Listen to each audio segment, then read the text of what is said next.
Bum bum bum bum bum bum bum.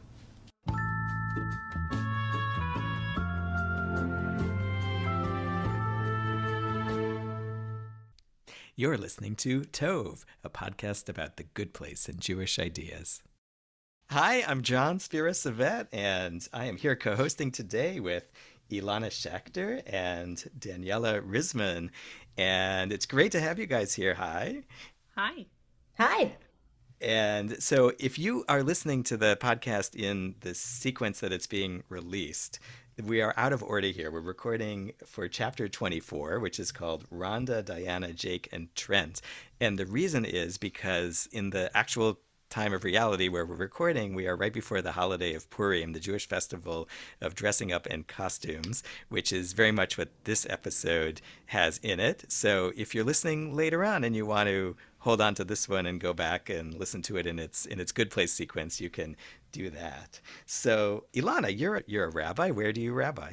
I am a rabbi currently at Temple Sinai of Roslyn in Roslyn, New York on Long Island. And Daniella, you're a hazzan, a cantor. Where do you cant? Where do I cant? I'm a hazzan at the Emmanuel Synagogue in West Hartford, Connecticut. Cool. And it's so exciting. This is the good places bring us together. We are all meeting each other for the first time, literally this hour, which is so great. So I want to ask either of you the question I ask everybody who co-hosts this for the first time, which is, which of the main Good Place characters do you think you are most like at the moment? I feel like this is a very vain thing to say, but maybe that just tells you something about me. I most identify with Eleanor. I guess it's vain because she is the main character, but maybe the most flawed. I identify with Eleanor because I feel like I'm always just trying to figure it out. And sometimes I really step in the proverbial doo-doo, and sometimes I land in the right spot and I get really lucky and I do the right thing and I am so fortunate.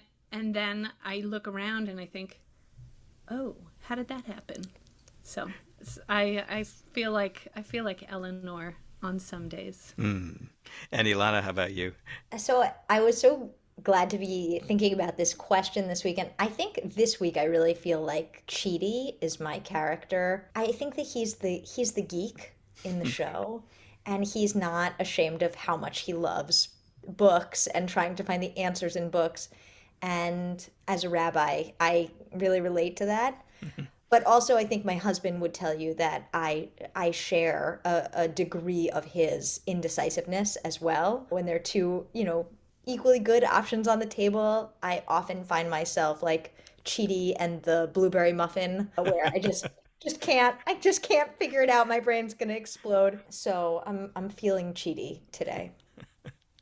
And which character do you really wish you were a little or a lot more like? I love Jason's naivete and his sweetness. I think he is the funniest character, but I just really love his sweetness. I think there's something so lovable and just so easy to look at Jason and adore him.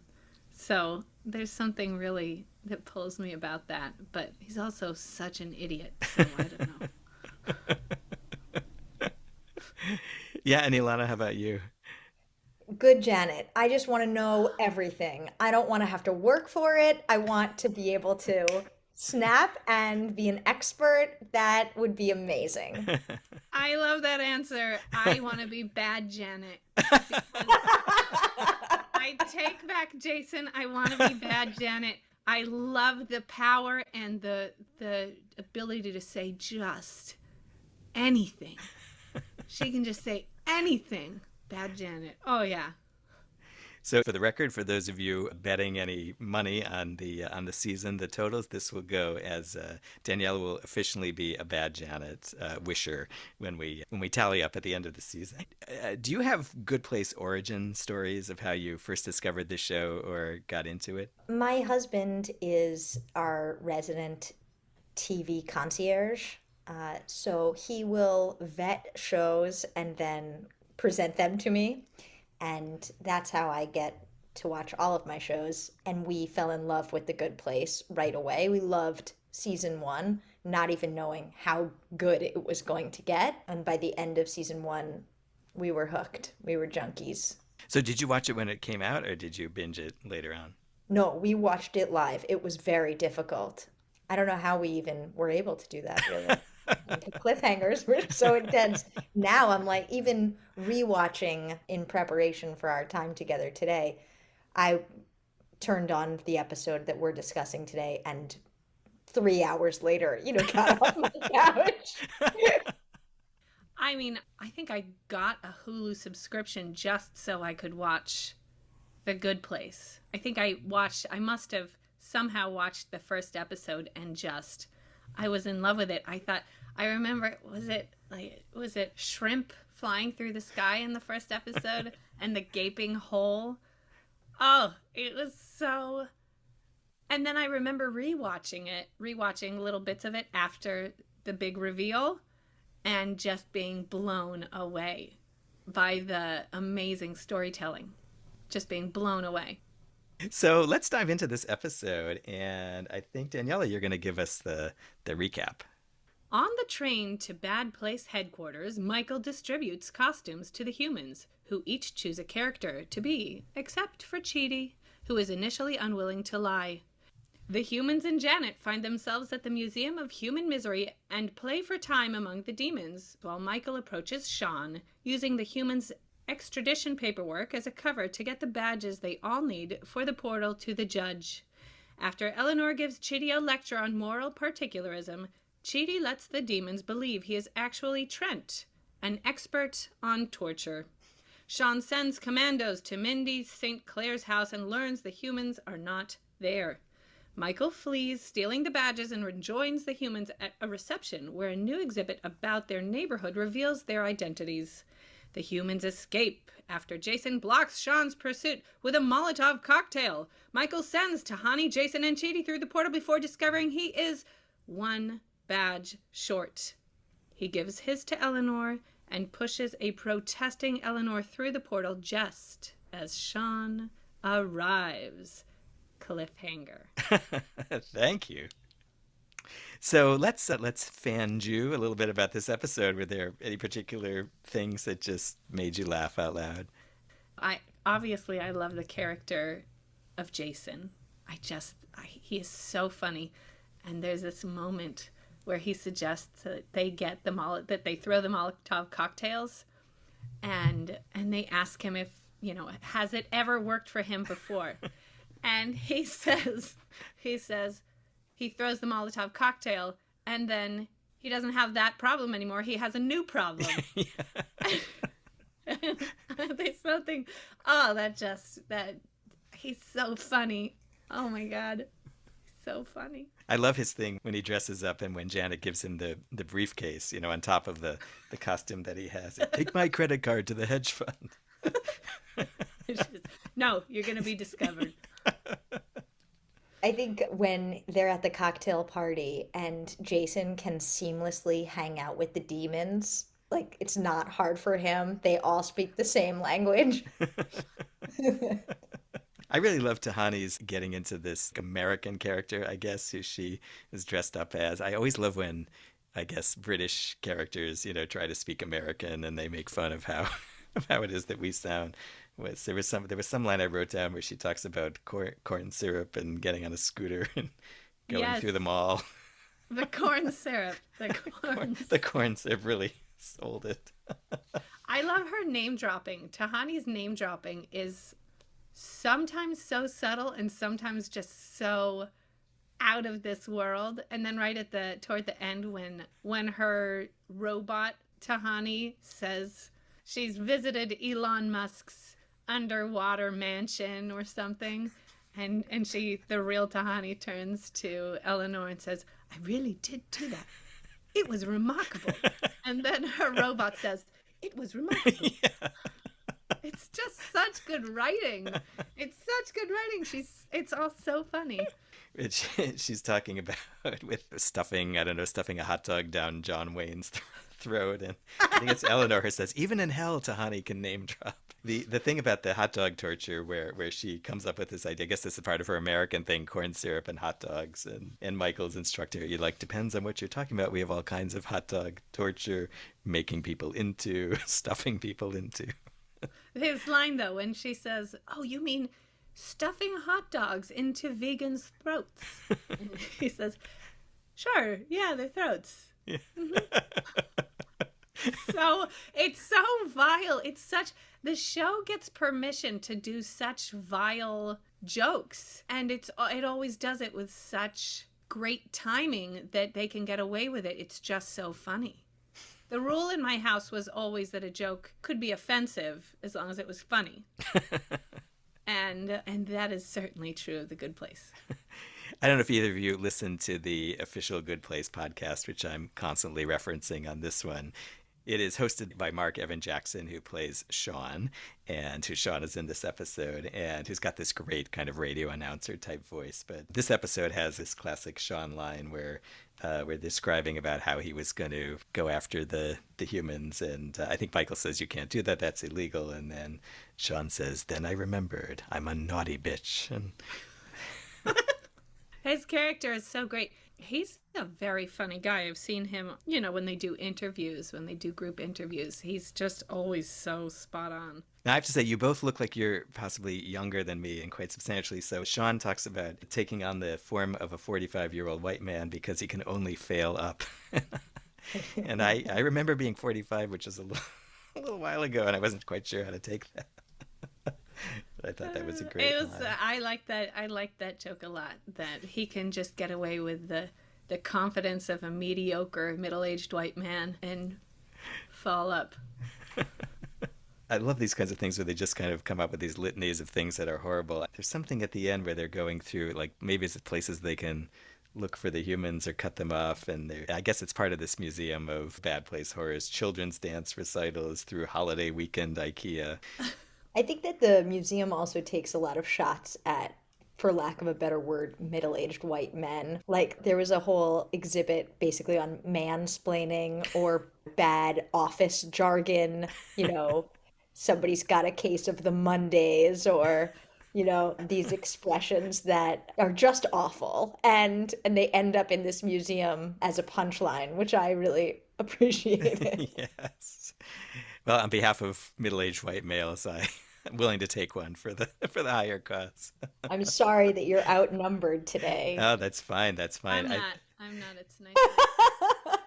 Go for it. There's, I think, in the buffet when they're offering the tray of food, there's soul food. Oh, the tray of food. Yeah. Oh my, it was so good. What was on the tray of food? There was soul food from Maine, bagels from Arkansas. I think we could all appreciate that. Yes, the bagels from Arkansas were when I realized, oh my God, I missed the soul food from Maine. Yeah, and I heard soul bagels food from from Maine. Arkansas, and I circled back. Oh my God. An egg salad from a hospital vending machine in Azerbaijan. The listeners cannot see, but Ilana is gagging. Well, maybe we gag more of that thing. You must have really loved, Ilana, the line where Chidi is recommending his form of torture as Books. Books. Everybody hates books. But then that other demon is like, the books like exploded. So this, to you, Daniela, as a Janet fan, even a bad Janet, she is Darcy Carden, like an extraordinary actor. She's extraordinary. She is amazing. She's so playful. She's so willing to go there. I was noticing early on when they're getting into their costumes, and Jason looks at her dressed up as, impersonating bad Janet and says, you're sexy. And she does this thing with her eye, just her eyes, this kind of raising. She's just got these tremendous reactions. And it so plays against in this how she herself, the character of Janet, has such trouble getting into another character, but she has such great actor reactions and can sell anything. Absolutely. Anything else I like her version of being bad, where she calls them, I think she calls them stinky, or she calls them farts or something. It's very, kindergarten insults. I remember growing up, so I was born in Israel, and I remember growing up and thinking that calling someone a chamor, calling someone a donkey, was just so offensive that that I was a kid. I didn't have the vocabulary to be, thank God I didn't have the vocabulary to be cruel and rude. So my idea of being mean was to say that somebody was a donkey or that they smelled. And that's where good Janet is in her development. She can't get out something horrible. All she can come up with is like, you are a fart. 100%. Good timing. Good timing. There's a kid in the background. I'm hiding from my kids at my office. Daniela, what you were saying before my 6-year-old came and visited us really resonated with me, because I think that good Janet has this kind of childlike naivete that we see in this episode when she tries to be bad Janet. I have a 6-year-old and an 8.5-year-old, and their curse word vocabulary is hilarious. The S word is stupid. The H word is hate. There's no F word. And if somebody says the S word, their S word, their faces will become white and ghost-like. Like, it is really, really, really bad. The worst thing you could possibly say. And so I think that, good Janet, when she struggles so hard to say those words, you stinker, you farts. It's as far as she could go. She has stretched herself as far as she can go. Yes, when she tries to be mean, and is it Eleanor or Tahani makes her give a glass of water, says, "Could I have a cup of water?" And she can't say no. She just, and then she pulls out the one, and they try again, and she pulls out, "What's behind your back?" And she pulls it out. "What do you have back there?" And just in case cup. She can't help herself. Oh, that actress is an amazing storyteller. I was thinking about my own experience as an opera singer. I am an opera singer by training before I became a hazzan.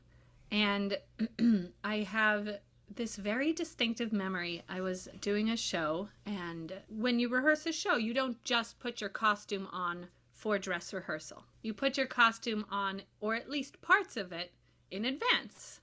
So we were relatively early on in our rehearsal process of a Puccini opera. We were in rehearsal for Puccini's La Rondine, and it's this cafe scene, and it just was not coming together. But the costumer happened to be there, and we put on these long gloves that women never wear nowadays, very fancy. And all of a sudden, out came these characters that just bloomed, because when you wear something, not always, but it can really affect the way you carry yourself and the way you think of yourself and the way you present yourself. And I remember putting on these gloves and sitting differently, sort of being able to play the coquette all of a sudden, going from, being a 23-year-old living on a shoestring in San Francisco trying to sing an opera with some dudes I barely knew, to a courtesan in early 19th century Europe. There's something magical about putting on a costume that can do that. So I was thinking about Purim, and I was thinking about costumes and the good place, and the act of playing, the act of putting on and playing, I don't think is just play.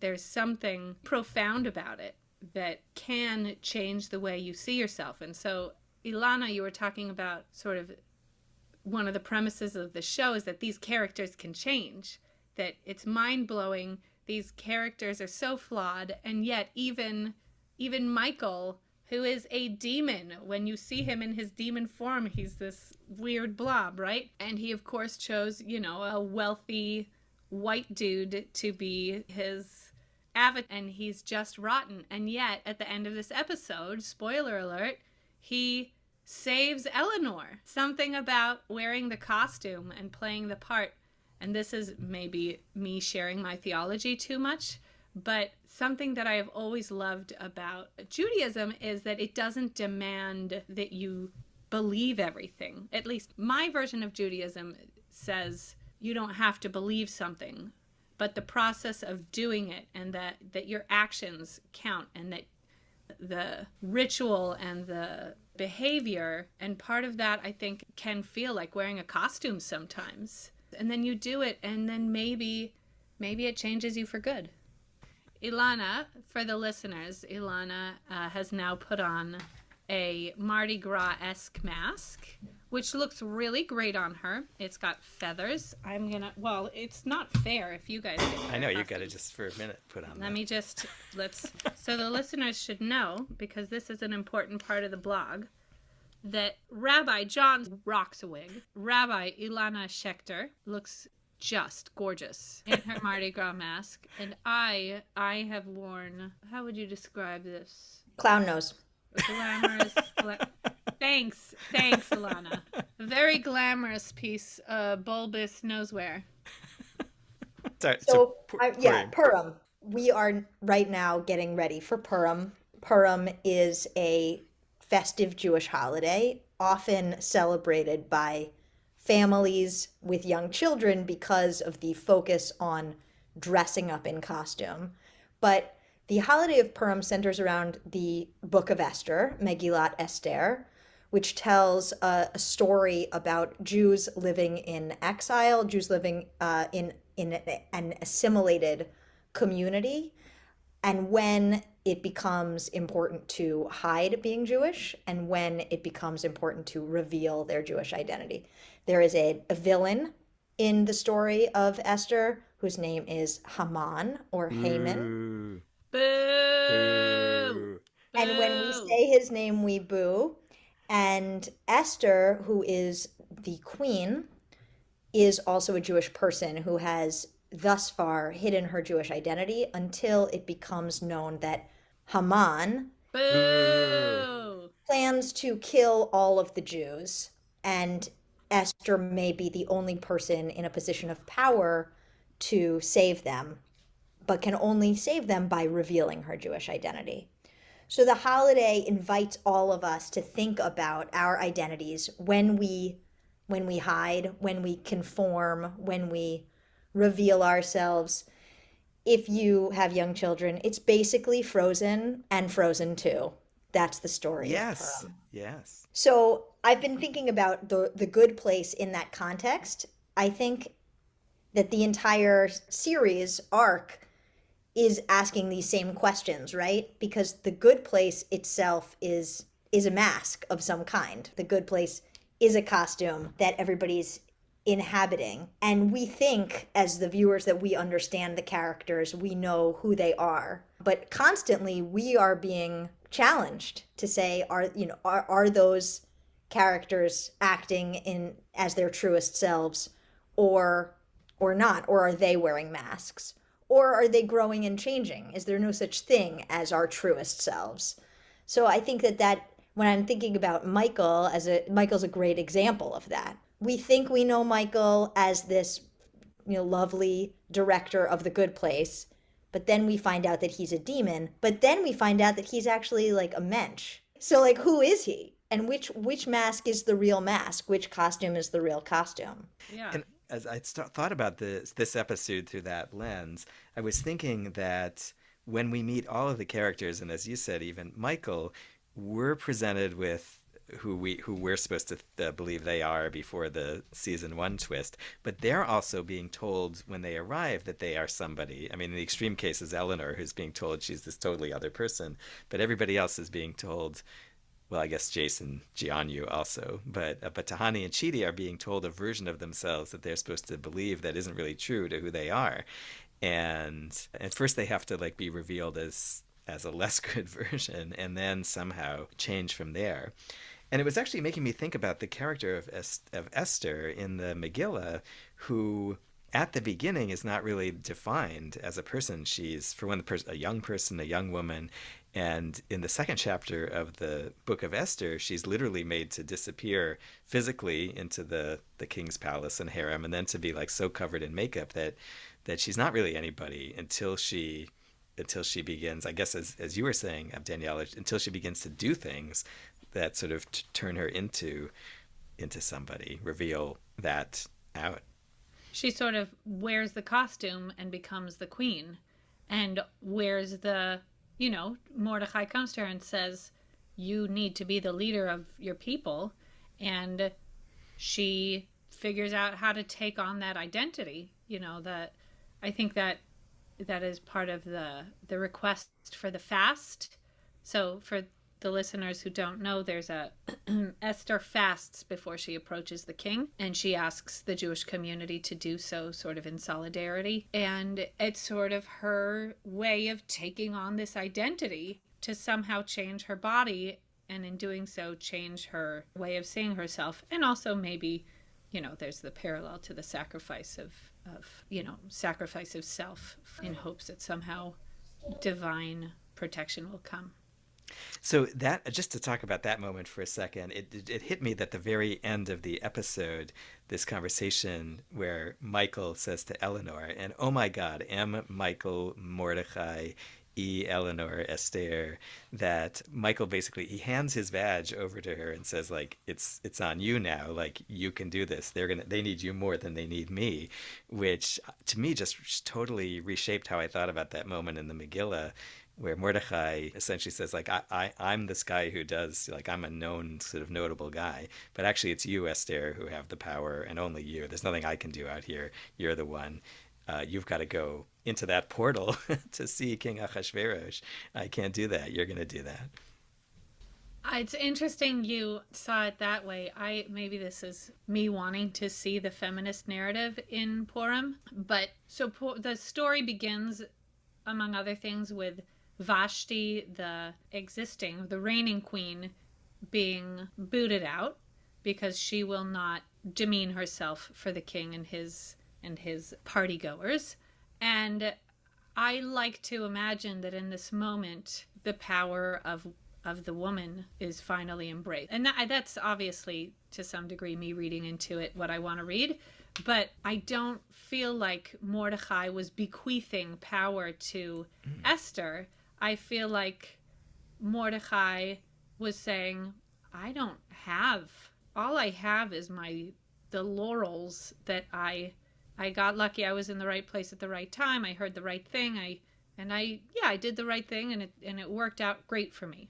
But you actually have power, and you can take action to save our world.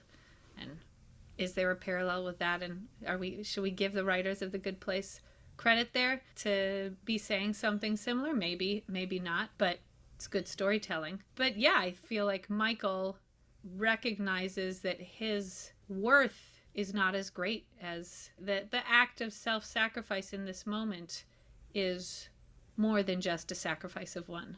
It is a great act. I'm thinking about what you shared earlier, Daniella, about putting on the gloves for your opera performance. And also this moment at the end of the episode where Michael pins Eleanor and, pushes her out of the portal. This idea that we have to rise to the occasion and become ourselves at a certain point, whether it's we have to live out that role that we were cast in, we have to put on the gloves and then embody the part.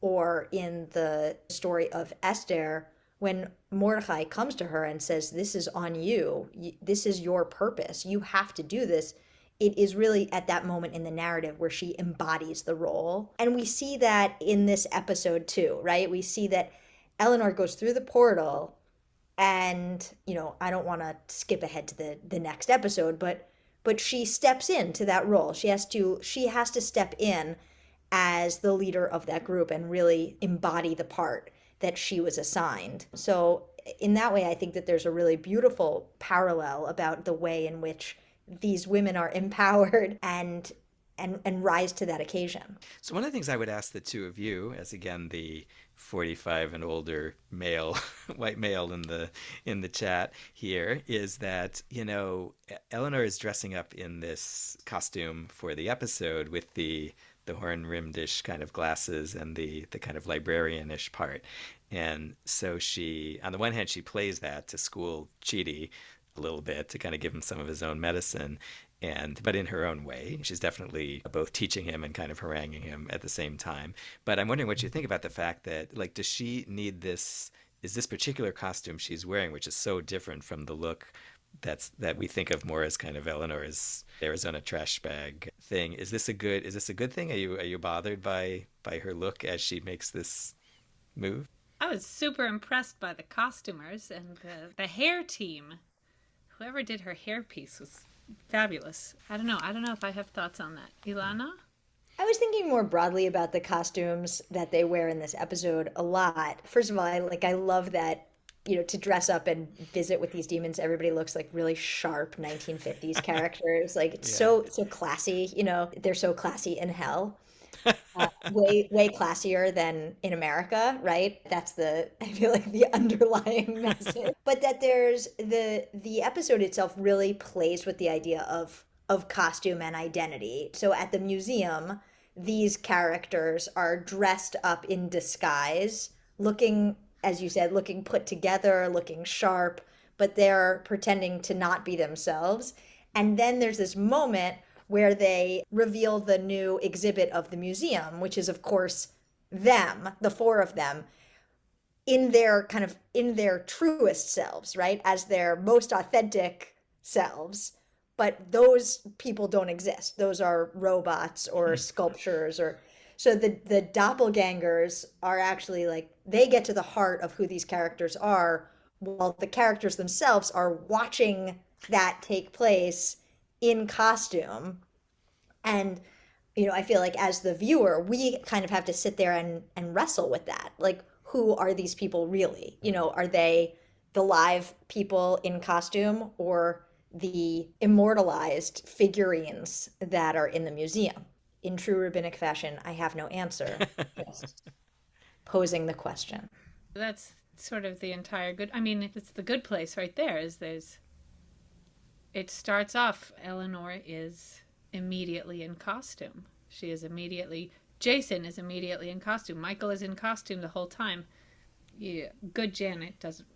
It's hard to say what good Janet is or isn't, besides an icon. I guess I want to go back to make one point about that moment when the women step into their power that I find disappointing, which is that in both of these stories, these women are put in situations they really did not want to be in and did not choose for themselves. And then a man says to them, you have to fix this problem, and just pushes them through the portal. Esther is, she didn't go out looking to marry the king. She was told she had to go to the place and do the thing, and then the king said, you're the pretty one I want, and you don't say no to the king. And then her father figure comes to her and says, you have to do this thing, and she says, no please, thank you, that doesn't seem like a good fit for me. And he says, no, you have to do this thing. You have no choice. This is the role you have to step into, or else. And Eleanor, we learn more and more about her character and all of her flaws and brokenness and beautiful layers. I love Eleanor as a character, but she's in a situation that she obviously does not want to be in. And then some older white dude says, you got to step into a new role of power. And there is no choice, and he pushes her through the door. For whatever it's worth, this episode was co-written by a woman and a man, by Jen Statsky and Dan Schofield. I don't really know who Dan Schofield is. I've heard Jen Statsky, I think, talk on the other podcast. And I think that's so interesting what you're saying. And I was thinking also that I went through and sort of felt like each character had a different relationship to the costume they were given for this episode. And Eleanor, in her way, had the most complicated relationship. She was visibly very uncomfortable with the costume she was assigned, and at first, I think, and as opposed to Jason, who I think buys into his costume start to finish, and to Honey too, who's totally into it the whole way through. But Eleanor, I think she embodies some of that tension and problematic, I think, Daniela, that you are describing here. Yeah, I think what's problematic about it is, in part, so the bad place is led by men, or demons wearing the form of men. Both of these stories are led by men making, cruel choices, and then women being put in a situation that they have no choice but to try to fix the problem, which is just, I mean, the story works because it's such a familiar trope, but it's not an old trope. At least, maybe it is an old trope. I don't know. But in this case, I think in The Good Place, it's not an old trope because it speaks to us. Here's this totally flawed human just trying to survive in this fantasy world that is not heartbreaking only because it's just so zany. But if it weren't so zany, this would be such a sad story. So is that overwhelming your sense of Eleanor as coming into something by means of these successive costumes? No, I mean, maybe in the micro sense. I think I can very much see Eleanor having this enormous trajectory with, bumps in the road toward, like any human, toward a version of herself that is, one she can feel proud of and we can admire. And just like Ilana, you were saying that Michael is a mensch. Eleanor does not think of herself as a mensch. She really doesn't. She identifies herself as this just garbage person, whether it's true or not. And I think we can, as the viewer, we can find a lot of affection for her and not see her as a garbage person. And then we watch her both better herself and learn to see the good in herself, which is maybe the bigger change. And maybe also we see that in the Purim story. I don't know. Esther sees in herself the makings of a change maker. I think, John, one of the things that I'm holding on to right now is that you said that Eleanor is wearing one of the most uncomfortable costumes in this episode. And while physically I think that might be true, we see Eleanor also very comfortable in the bad place. She gets her vocabulary back. She's able to curse again. She's able to really not have to pretend behaviorally the way that she has had to in the past in The Good Place. And I don't know, I'm thinking about that. What are the ways in which this episode shows us how people are able to flex parts of their authentic character while being in costume? In some ways they're dressing up. In some ways they're taking off a mask that they've been wearing for a long time. Which I guess that's the other way to think of the Purim thing. I've been thinking a lot about the moment, do we dress up in masks and costumes on Purim so that when we take them off, we can sort of see ourselves, the real self, quote unquote, more freshly. That's really interesting. The other thing that I wanted to raise was this idea of relentless optimism and hope that I feel in The Good Place all the time. Like, these characters are doomed. That first of all, they're already dead. They died, right? Like, everything that the entire show is about what happens now that they're dead.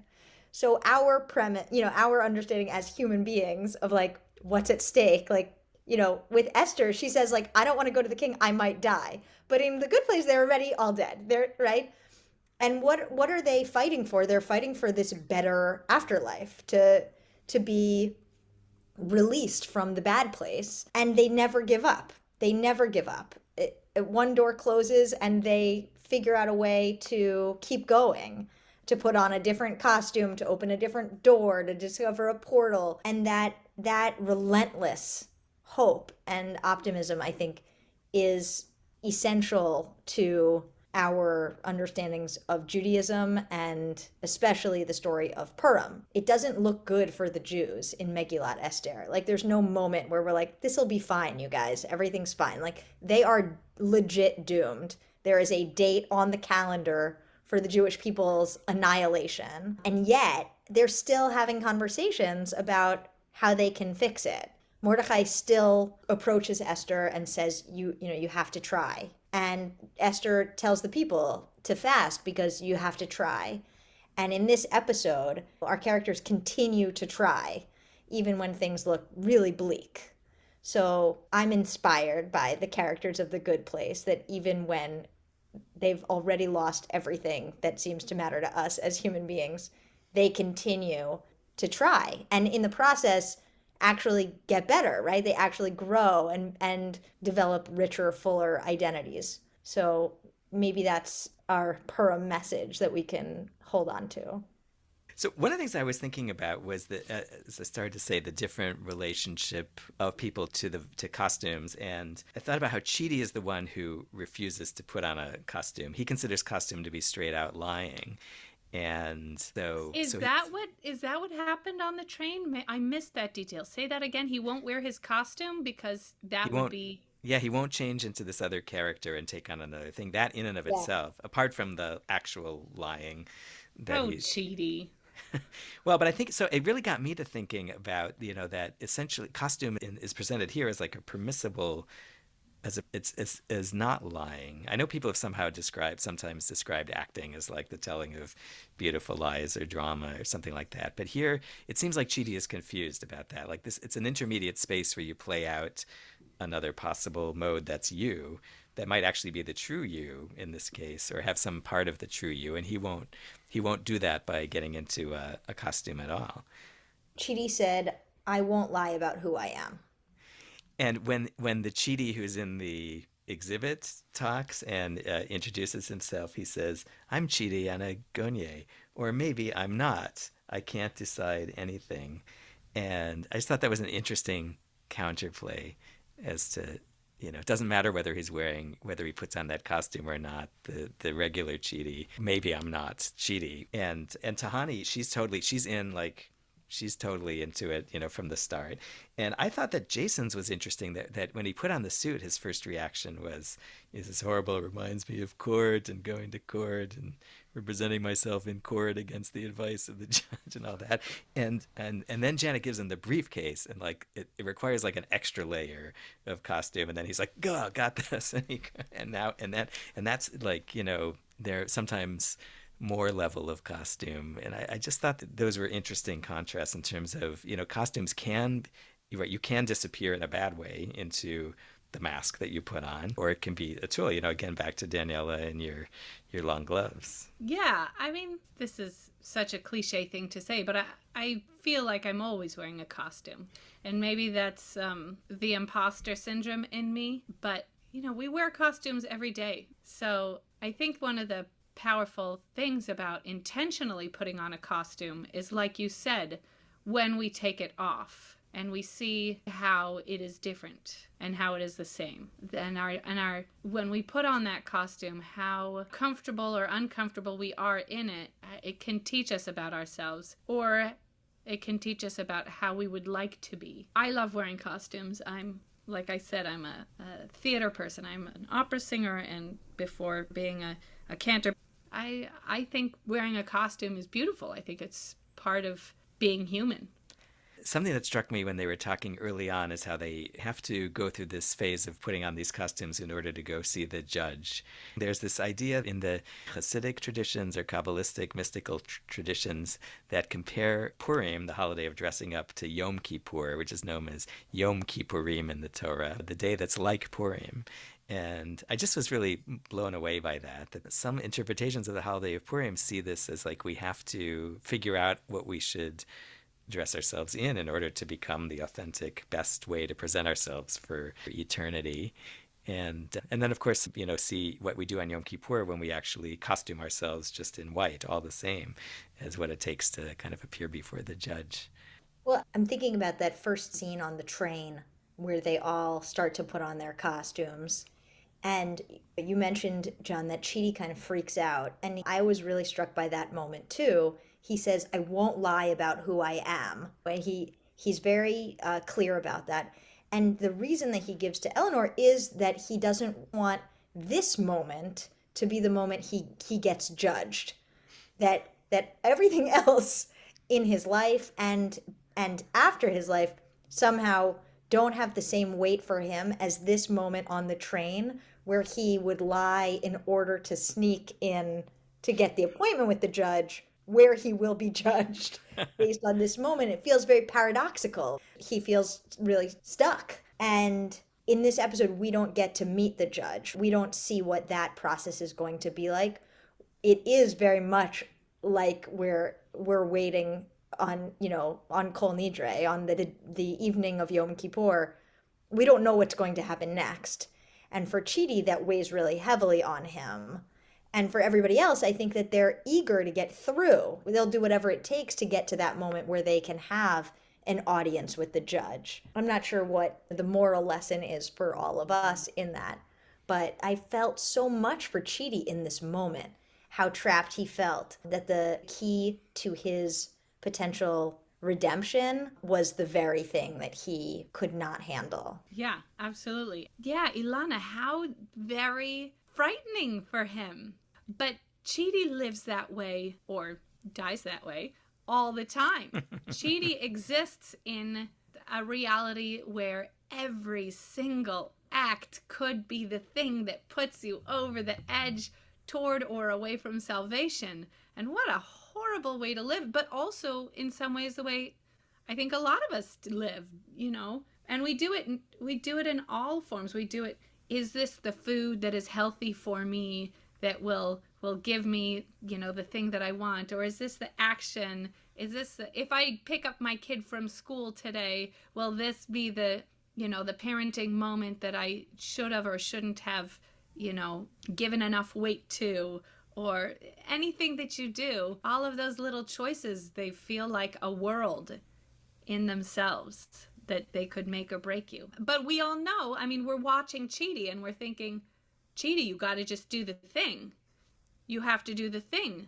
The point total means nothing if you're already in the bad place suffering and you don't get the audience with the judge. You got to figure it out, buddy. You just like rock my world around the teaching that I feel like is like my foundational Good Place teaching from Maimonides about seeing yourself as though your next act is going to declare your destiny or the destiny of the world for good or for bad, or for the good place or the bad place, which I've always thought of as kind of empowering. Like you might well be just this close to that. And now I've got to rethink that entirely. So, all roads lead back to Maimonides and Tshuva thing. But thank you. Thank you guys for being there. Thank you, Ilana. Thank you, Daniella. Such a pleasure. Thank you for having me. This was so much fun. So that's a wrap on another episode of Tove. Thanks for taking the time to listen. If we've gotten you more intrigued about Purim, take a look at the show notes on tovegoodplace.com. And you can find a Purim happening near you with your favorite search engine. There are Megillah readings, parties, and carnivals for all ages. It's one of the easiest Jewish celebrations to access, even if you're new somewhere or not a member. If you'd like me to help you find a Purim event near you, or check out something you discover, drop a note to tove at tovegoodplace.com. I'm Jon Spira-Savett at RabbiJS3 or rabbijon.net, and feel free to zoom in for Purim or drop in at tvanashua.org. Hazzan Daniella Risman you can find at the Emmanuel Synagogue in West Hartford, Connecticut. Rabbi Ilana Schachter is on Instagram at FOR_RILS, or check out Temple Sinai in Roslyn, New York. Tove, the podcast, is everywhere at Tove Good Place. Subscribe, give us a good rating, share us with others. Thank you. And sort of like Mark Evan Jackson, who plays Sean, says at the end of the official Good Place podcast, now go learn more about something good. Bum, bum, bum, bum, bum, bum, bum.